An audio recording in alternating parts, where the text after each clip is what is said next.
Та хүүхдийнхээ эрүүл өсөж байгаа шинж тэмдгийг оновчтой шинжилж сурах нь хүүхдийн тань өсөлтийн хэвийн бус байдал танд ажиглагдсан тохиолдолд арга хэмжээ авах шаардлагатай мэдлэгийг өгдөг. Тэгэхээр таны хүүхэд эрүүл өсөж байна уу? Та дараах 9 шинж тэмдгийг ажиглаарай. Нэгдүгээр биеийн ерөнхий өсөлт хөгжил. Хүүхдийн биеийн жин өндөр болон насанд нь тохирсон байх ёстой бөгөөд энэ харьцаа нь хэвийн байвал хүүхдийн хоол ижил хангалттай байгааг илтгэдэг. Харин таны хүүхдийн өндөр жингийн харьцаатай тоглолттой хүүхэд нь туранхай эсвэл илүүдэл жинтэй даргалалттай бол хүүхдийн эмчээс зөвлөгөө аваарай. Хоёрдугаар эрч хүчтэй сэргэлэн цовоо байдал. Таны хүүхэд эрч хүчтэй сэргэлэн цовоо байвал түүний авч байгаа хоол шинж хичээл оновчтой байж бие организм нь хоол шинж хичээлийг зөв шингээж байгааг илтгэдэг. Гуравдугаар идэвхтэй хөдөлгөөнтэй байдал. Идэвхтэй хөдөлгөөнтэй байдал нь эрүүл мэнд сайн байхын үндсэн хэсгийн нэг болдог. Таны хүүхэд өдөрт дор хаяж 1 цаг идэвхтэй дасгал хөдөлгөөн хийдэг бол энэ нь эрүүл өсөж байгааг илтгэнэ. Дөрөвдүгээр суралцах чадвар сайн. Таны хүүхэд альваг хурдан сурч байгаа бол энэ нь тархины хөгжилд хангалттай шинжлэл авч байгааг харуулж байна. Тавдугаарт эрүүл хоолны дадал зуршил. Тогтмол цагт тохирсон хэмжээгээр тэнцвэртэй хооллох нь эрүүл хоолны дадал зуршил болдог.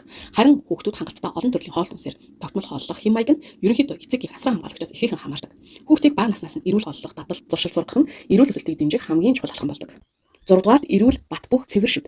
Шүд эрүүл байх нь таны хүүхдийн эрүүл ахуй сайн байгаа, хоол тэжээл зөв зохистой байгааг илтгэдэг. 7-дугаарт яс булчингийн хөгжил сайн байх. Таны хүүхэд яс булчингийн хөгжил сайн, яс амархан гэмтдэггүй байх нь хангалттай сайн хооллож, биеийн хөгжил жигд явагдаж байгааг илтгэдэг.